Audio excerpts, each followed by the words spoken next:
akan menjelaskan hasil materi yang saya buat, yaitu laptop sebagai media dalam pembelajaran, yang dimana ini digunakan untuk penugasan teknologi pembelajaran.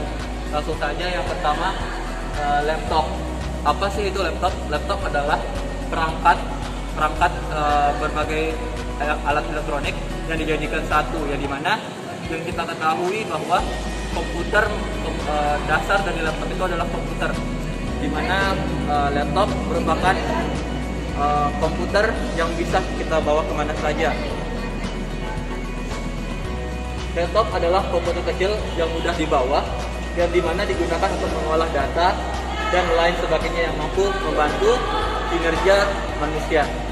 Nah, laptop itu merupakan alat yang digunakan sehingga laptop memiliki beberapa kelebihan atau manfaat, yaitu yang pertama seperti sebagai media untuk proses belajar mengajar, di mana contohnya seperti seorang guru bisa menggunakan laptop untuk memberikan pembelajaran kepada siswa. Selanjutnya yaitu membuat guru atau peserta didik semakin kreatif dalam pengajaran dan dalam pembelajaran, yang dimana dimaksudkan laptop dapat membantu guru untuk mengaplikasikan bagaimana cara mengaktifkan siswa atau menarik siswa agar mampu menguasai pembelajaran dengan cara contohnya seperti PowerPoint dan lain sebagainya. Kemudian memudahkan pekerjaan, di mana di sini kita dapat mengambil contoh jika seorang guru ingin mengolah data nilai siswa, maka guru bisa memanfaatkan software atau aplikasi yang sudah ada di laptop. Dengan begitu laptop tersebut dapat memudahkan pekerjaan guru dalam memberikan nilai atau mengolah nilai siswa. Kemudian yang terakhir yaitu sebagai tempat penyimpanan yang efisien, di mana dalam hal ini laptop dapat menyimpan berbagai file atau program. Contohnya itu seperti file dalam proses pembelajaran, video, foto, dan lain sebagainya. Akan tetapi dari manfaat tersebut, sebuah teknologi pasti memiliki dampak positif dan negatif. Dampak positif dari adanya laptop yaitu yang pertama, dapat merangsang minat dan daya tarik siswa untuk semangat dan terus belajar, di mana dengan adanya laptop ini siswa dapat memanfaatkan berbagai fitur-fitur yang ada di laptop untuk menunjang pembelajaran. Kemudian sebagai media untuk mencari dan pertukaran informasi atau data. Dengan adanya internet, siswa atau mahasiswa khususnya dapat bertukar data dan mencari informasi yang ada di internet dengan menggunakan komputer sebagai alatnya. Kemudian sebagai media komunikasi dan penyimpanan materi, yaitu dimana dengan adanya aplikasi atau software yang dimana dapat mempertemukan orang-orang yang jauh di dalam sebuah software, contohnya seperti Zoom dan lain sebagainya. Untuk selanjutnya yaitu dampak negatif. Dampak negatif dari komputer itu, yang pertama itu membutuhkan keterampilan karena komputer tidak bisa digunakan dengan dengan gampang, karena memiliki fitur-fitur yang dapat dikatakan sensitif jika salah digunakan. Kemudian kecanduan, di mana dalam laptop itu memiliki beberapa fitur, contohnya seperti games, di mana dengan adanya games tersebut akan menyebabkan contohnya siswa kecanduan menggunakan laptop. Kemudian yang terakhir, kurang fokus belajar. Nah, kurang fokus belajar di sini dimaksudkan contohnya seperti saat laptop dihubungkan dengan internet, nah diindikasikan akan kecanduan menggunakan laptop karena menggunakan sosial media untuk bermain game dan lain sebagainya. Nah, kemudian peran laptop. Di sini peran laptop ada beberapa peran laptop yang saya sampaikan, yaitu 3 peran laptop. Yang pertama, laptop sebagai objek pembelajaran, di mana laptop dapat digunakan sebagai objek pembelajaran untuk penjelasan materi-materi oleh guru, contohnya seperti itu. Kemudian yang kedua yaitu komputer atau laptop sebagai alat atau sarana, di mana siswa ataupun guru ataupun pengajar dapat menggunakan laptop untuk memberikan pembelajaran atau digunakan sebagai alat untuk proses pembelajaran. Dan yang terakhir, laptop sebagai sarana yang mampu mengajarkan berpikir logis, di mana laptop dapat menampilkan gambar-gambar yang tidak bisa kita lihat secara langsung, seperti itu. Mungkin sekian yang dapat saya sampaikan, kurang dan lebihnya dari penyampaian saya mohon maaf. Saya akhiri, terima kasih. Oke teman-teman, bismillahirrahmanirrahim. Assalamualaikum warahmatullahi wabarakatuh. Salam sejahtera untuk kita semua. Jadi pada video kali ini mungkin saya akan mempresentasikan hasil dari karya yang kemudian saya angkat dan menjadikan sebagai skrip itu sendiri. Jadi dalam kesempatan kali ini saya akan mempresentasikan peran Pancasila dalam pengembangan ITEK. Jadi seperti yang kita ketahui secara bersama bahwa ITEK itu merupakan ilmu pengetahuan teknologi yang kemudian sampai saat ini masih kita genggam, masih kita analisis SWOT, yang kemudian kita bisa merasakan bagaimana dampak dan perkembangannya suatu ilmu pengetahuan teknologi itu sendiri, teman-teman. Jadi pada saat ini tersebaran ITEK sangat cepat, didukung dengan jaringan informasi dan komunikasi berupa internet yang mudah diakses oleh semua orang dari berbagai penjuru dunia, maka ITEK akan tersebar luas. Pengembangan ITEK banyak terjadi terutama di negara barat yang maju seperti Inggris, Amerika, Cina, dan lain-lain. Nah, dari pengembangan ITEK ini dia akan tersebar secara luas dan juga secara cepat, yang kemudian didukung oleh jaringan internet sebagai penguat daripada ITEK itu sendiri. Dengan pesatnya perkembangan ilmu pengetahuan teknologi pada saat ini menyebabkan dampak signifikan pada setiap aspek kehidupan manusia. Negara Indonesia merupakan salah satu dari negara yang terkena dampak perkembangan ITEK tersebut. Jadi bukan hanya negara-negara maju seperti Amerika, Inggris, Cina, dan lain-lain yang kemudian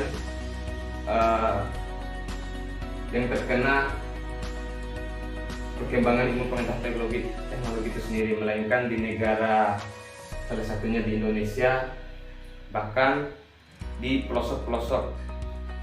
Jadi perkembangan ilmu pengetahuan teknologi itu sudah tersebar luas di berbagai penjuru dunia itu sendiri. Jadi yang di poin A, perkembangan ITEK di Indonesia harus didasari dengan nilai etis. Nah, bisa kita mengambil kesimpulan bahwa kemudian ITEK ini merupakan ilmu pengetahuan teknologi. Jadi biar tidak digunakan secara tidak teratur, maka perannya nilai-nilai Pancasila itu kemudian diutamakan sesuai dengan dasar negara, yaitu Pancasila. Poin pertama, nilai Pancasila menjadi sumber motivasi bagi perkembangan ilmu pengetahuan dan teknologi atau ITEK itu sendiri. Nasional dalam mencerdaskan bangsa yang mempunyai nilai Pancasila tinggi serta menegakkan kemerdekaan secara utuh, kedaulatan dan martabat nasional dalam wujud negara Indonesia yang merdeka. Nah, itu merupakan dasar negara yang kemudian dianut dalam Pancasila. Jadi nilai Pancasila itu sangat penting bagaimana perkembangan ilmu pengetahuan teknologi yang secara utuhnya bisa kita mengambil pada contoh bagaimana kita mempergunakan teknologi itu sendiri. Terus yang kedua, nilai Pancasila sebagai dasar perkembangan ITEK, karena nilai Pancasila itu sangat mendorong dan mendasari akan perkembangan dari ilmu pengetahuan dan teknologi yang baik dan terarah. Jadi teman-teman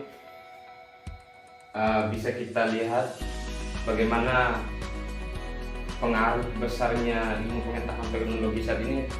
Seperti salah satunya dampak terbesar itu adalah ketika seseorang menyalahgunakan pengetahuan dia menyalahgunakan teknologi itu sebagai hiburan semata.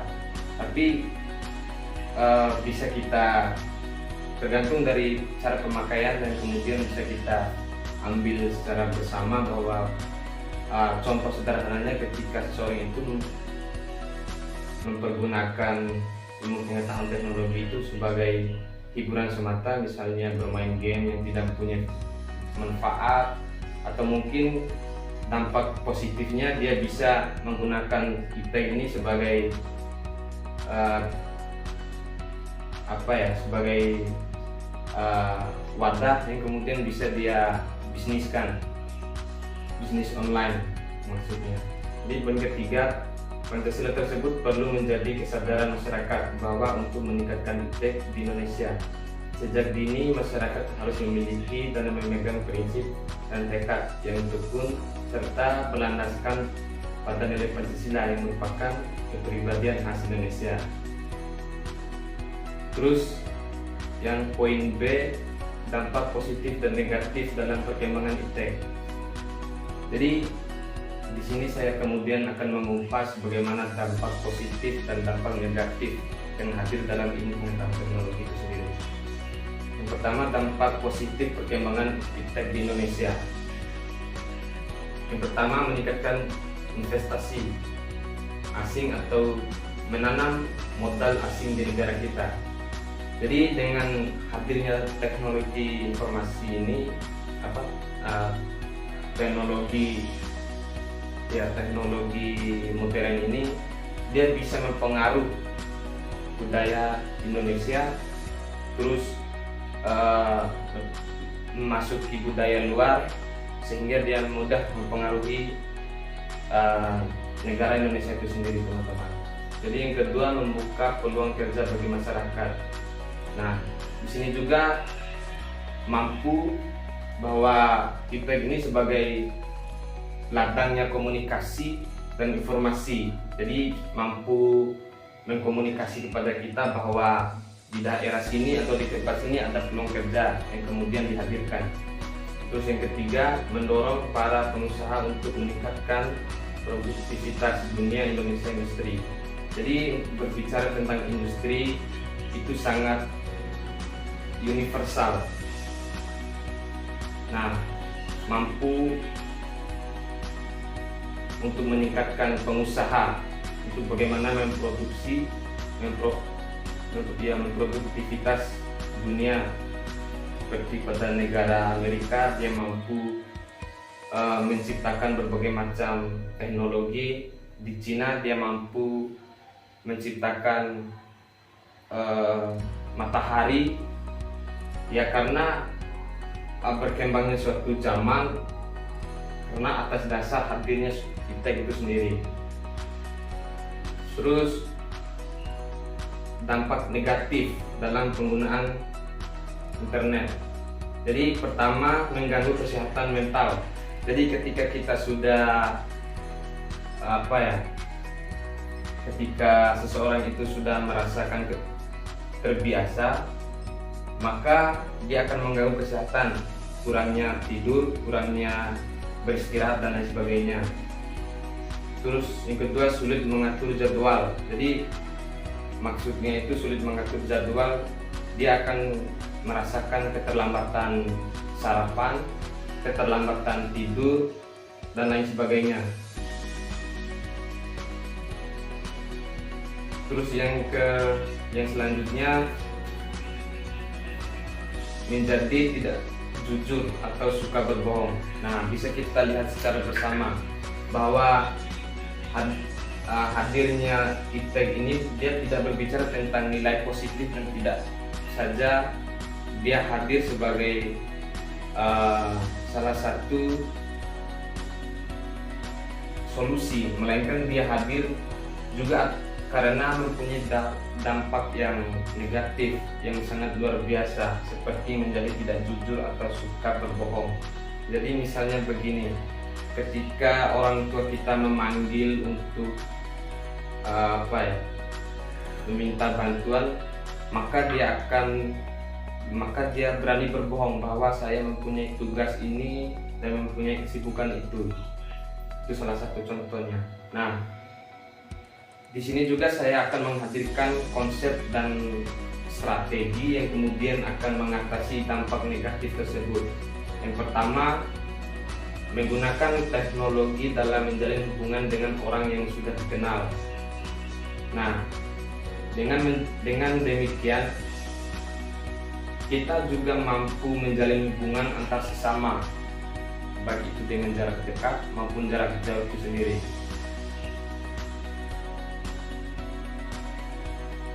Terus yang kedua, cara komunikasi positif yang sering melakukan pertemuan di dunia nyata. Jadi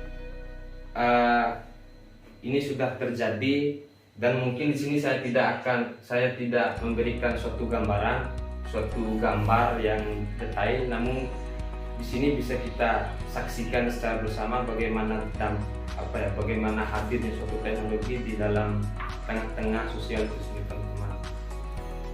Terus selanjutnya perlunya menegakkan hukum yang berlaku dengan dibentuknya polisi internet.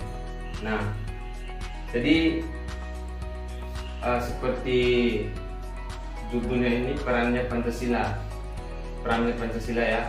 Namun itu tidak terlepas tentang berbicara tentang hukum, bagaimana suatu peraturan dan aturan yang kemudian dihadirkan dalam sosial itu sendiri, terutama cara menggunakan IT. Nah, misalnya ada suatu bisnis yang kemudian dia terkena penipuan atau apa, maka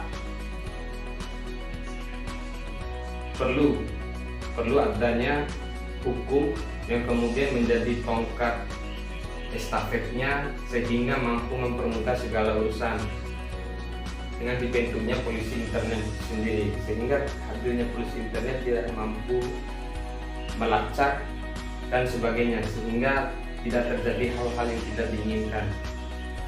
Mungkin kira-kira seperti itu yang kemudian bisa saya sampaikan. Lebih dan kurangnya saya mohon maaf.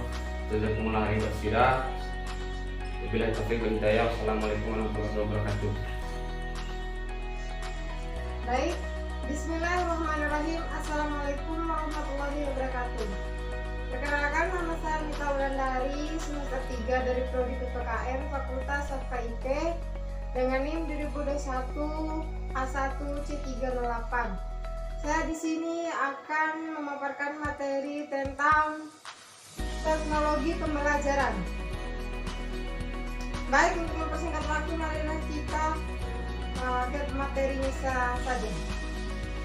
Yang pertama, mengenai pengertian teknologi pembelajaran. Di sini, pengertian teknologi pembelajaran adalah istilah inklusif untuk alat pemateri dan landasan teori untuk mendukung pembelajaran dan pengajaran. Yang kedua, adapun tujuan teknologi pembelajaran, yaitu tujuan teknologi pembelajaran adalah menawarkan berbagai kemungkinan untuk desain teknis sistem pembelajaran dan proses pembelajaran. Sebagai contoh alat media pembelajaran yaitu ada 4. Yang pertama, kelas online. Kelas online yang dimaksud di sini adalah ada beberapa macam, yaitu seperti mulai dari halaman web group, blog, Twitter, dan sistem edukasi online seperti WA, website, dan lain-lain. Yang kedua, audio dan video. Maksudnya di sini merupakan alat media yang perekam suara dan perekam video. Maksudnya di sini seperti audio untuk alat perekam suara ketika kita mewawancarai seseorang, dan alat perekam kamera untuk kita merekam video apapun yang kita lakukan. Yang ketiga, komputer, tablet, dan ponsel.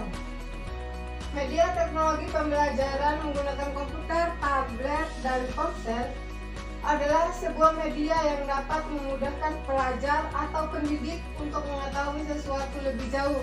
Maksudnya di sini, media komputer, tablet, dan ponsel adalah sebuah alat yang bisa digunakan oleh pendidik atau pelajar untuk mengetahui lebih luas, karena di dalamnya mempunyai alat-alat dan aplikasi yang sudah tercanggih. Yang keempat, papan tulis. Papan tulis adalah media yang diterapkan oleh guru kepada pelajar atau pendidik. Papan tulis juga adalah alat sederhana yang dipaparkan penjelasan oleh guru kepada siswanya. Maksudnya di sini adalah bahwa papan tulis ini merupakan alat media sederhana yang sebelumnya HP, laptop, dan alat canggih-canggih lainnya yang belum pernah ada sebelumnya. Nah, kesimpulan dari materi yang saya paparkan adalah dengan adanya teknologi pembelajaran sangat diharapkan dunia pendidikan di dunia karena mengubah dan menambah kemampuan belajar yang sangat efektif. Maksud di sini dengan adanya teknologi pembelajaran bahwa pendidik dan pelajar bisa mengetahui lebih luas tentang apa yang ada di dunia. Sekian dari materi yang telah saya paparkan. Wassalamualaikum warahmatullahi wabarakatuh. Assalamualaikum warahmatullahi wabarakatuh. Terlebih dahulu izinkan saya memperkenalkan diri. Nama saya Fatmayanti Tamala. Saya akan menjelaskan teknologi pembelajaran. Sebelumnya, kata teknologi merupakan kata serapan yang berasal dari bahasa Inggris yaitu teknologi, yang membantu mempermudah segala kegiatan di masa COVID.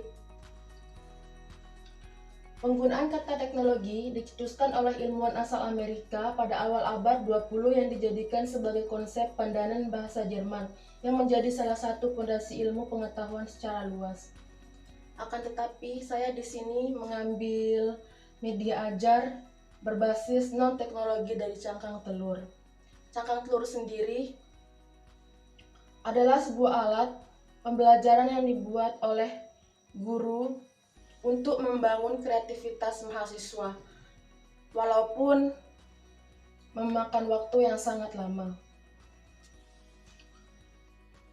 Kriteria media ajar sendiri adalah mudahnya pembuatan media ini, tidak membutuhkan biaya yang mahal, mudah merangsang pengetahuan, menarik perhatian peserta didik, aman bagi peserta didik untuk menyentuhnya, tidak membahayakan. Dan lebihnya lagi, media cangkang telur ini dengan bahan-bahan tersebut yang mudah kita dapatkan, tidak menggunakan bahan mahal, menggunakan alat bekas sehingga mempersedikitnya sampah yang ada di Indonesia. Di sini bisa kita lihat ada contoh pembelajaran media cangkang telur sendiri. Ini dia cangkang telur dan ini dia kreativitas yang bisa dibuat mahasiswa atau siswa itu sendiri. Ini dia. Seperti yang saya jelaskan tadi, walaupun sangat rumit, akan tetapi ini sangat mudah didapatkan alat-alatnya dan sangat membangun kreativitas mahasiswa atau siswa yang sedang membuatnya. Demikian dari saya. Assalamualaikum warahmatullahi wabarakatuh. Assalamualaikum warahmatullahi wabarakatuh. Perkenalkan, nama saya Putri Ratu dengan NIM 2020A1C016. Nah, di sini saya akan sedikit menjelaskan tugas dari teknologi pembelajaran. Nah, di sini saya memutuskan untuk mengambil materi yaitu media pembelajaran. Nah, di sini saya sudah memaparkan semua dari poin A sampai ke poin F. Nah, di sini saya akan menjelaskan sedikit dari poin A dulu. Nah, dari poin A ini yaitu media audio. Media pembelajaran audio berfungsi untuk menyalurkan pesan audio dari sumber pesan ke pendengar pesan. Apabila media audio berkaitan erat dengan indera pendengaran. Nah, jadi maksudnya di sini yaitu media pembelajaran merupakan salah satu cara atau alat bantu yang digunakan dalam proses belajar dan mengajar. Nah, jadi yang ke poin kedua yaitu media visual. Nah, media pembelajaran ini hanya mengandalkan indera penglihatan. Jenis media pembelajaran visual menampilkan materialnya dengan menggunakan alat proyeksi atau pesan yang akan disampaikan diluangkan dalam bentuk-bentuk visual. Nah, di sini tuh ada dua. media visual diam, dan media visual gerak. Nah, jadi bentuk media visual ini kan ada dua. Jadi di sini tuh mereka masing-masing mempunyai contoh media visual diam. Misalnya visual diam contohnya seperti foto, ilustrasi atau diagram. Nah, sedangkan media visual gerak, visual gerak tentunya tuh PPT ya. Nah, lanjut yang kependek, media audio visual. Nah, media pembelajaran audio visual merupakan yang mampu menampilkan suara dan gambar. Mereka ini ada dua, antara lain media audio visual diam, media audio visual gerak. Nah, jadi mereka ini mempunyai contoh, tapi contohnya mereka tuh berbeda-beda ya. Jadi contoh yang media audio visual diam, contohnya itu seperti foto, ilustrasi atau diagram. Sedangkan yang gerak itu contohnya film. Seterusnya itu selanjutnya media serbaneka. Nah, maksudnya di sini jenis media ini adalah media yang sesuai dengan potensi di suatu daerah, di sekitar sekolah, atau di lokasi lainnya, sehingga masyarakat dapat memanfaatkan sebagai media pengajaran. Nah, jadi contohnya ini, maksudnya ini yaitu contohnya ini seperti apa ya? Contohnya seperti papan tulis, media 3 dimensi seperti mading. Lanjut di selanjutnya itu gambar fotografi. Nah, maksudnya di sini itu merupakan sebuah modal pembelajaran yang diperoleh dari beberapa sumber, misalnya dari surat kabar, lukisan, kartun, atau ilustrasi. Nah, jadi maksudnya di sini itu gambar fotografi ya, contohnya itu seperti gambar yang memiliki makna dari latar belakang yang bisa dianalisis. Nah, jadi selanjutnya itu poin yang selanjutnya itu peta dan globet. Nah, media pembelajaran ini merupakan media pembelajaran yang berfungsi untuk menyajikan data atau lokasi. Jadi peta dan globet ini mempunyai contoh jadi seperti contoh seperti Google Maps ya. Mungkin hanya ini yang bisa saya sampaikan atau saya jelaskan. Mohon maaf jika ada kesalahan. Wassalamualaikum warahmatullahi wabarakatuh.